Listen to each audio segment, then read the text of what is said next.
So we are impeaching the deputy president on allegation of at first sight. Mr. Speaker, we don't even love at first sight nowadays. But we have made the process of impeaching a deputy president so easy than kicking out a nagging boyfriend or a nagging girlfriend. So I stand here from Kiambu saying that, Mr. Speaker, I'm not going to impeach the deputy president. Mr. Speaker, cutting off the neck does not cure headache, Mr. Speaker. Mr. Speaker, it is one thing to condemn a healthy person and another to condemn someone who is sick or bedridden. Today, we were told the deputy president fell ill and he requested for time for us to give him an opportunity so that we can hear him. But that opportunity was not granted because we're in a hurry, and yes, I think we are. I don't know to where. Mr. Speaker, this is an impeachment in absentia. And I believe, Mr. Speaker, without contradiction, that probably it is a flawed process, Mr. Speaker. And for some reason or at some point, I was not able even to know who we are impeaching.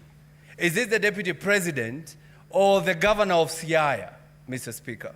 Why am I saying that? Because our standing orders, Standing Order 81 and Standing Order 80, says when a governor should appear before us.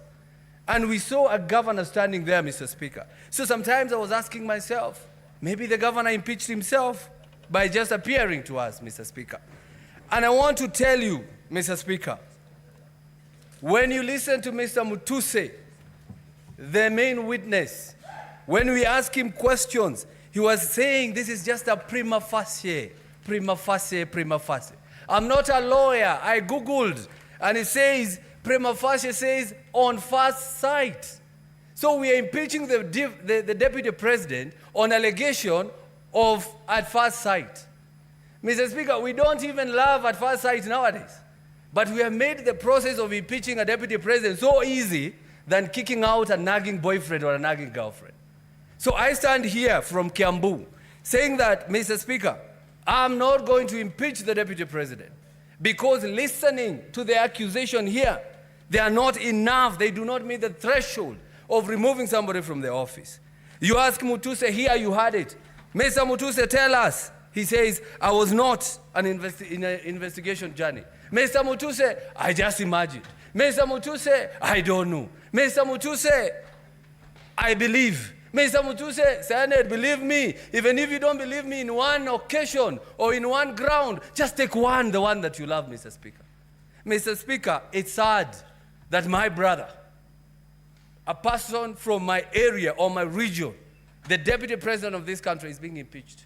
And I want to talk to the majority leader, person I really respect, and also the senator for Bomet, Mr. Sigei. When we help to save a brother, remember us when we ask you to save our brother, Mr. Speaker. Mr. Speaker, as I conclude on this issue, Mr. Speaker, he who assesses the integrity of others must exemplify an even higher standard of integrity on himself. I want to ask you members, please, as I go down to write your names or the sins on the ground, and I'm not calling myself Jesus, ask yourself, would you be the first one to throw the stone on the deputy president?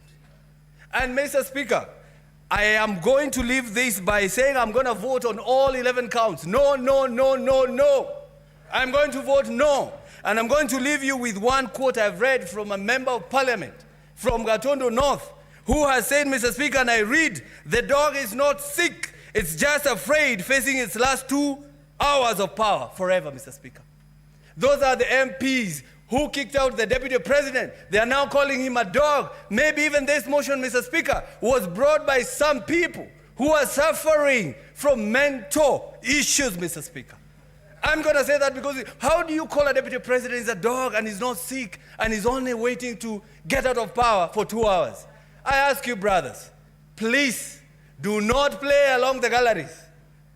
Respect the deputy president, respect the people of Murima, and I leave you with Exodus 19 verse 12, Mr. Speaker. We were told if you touch a widow, you die. It says if you touch the mountain, you die. I vote no.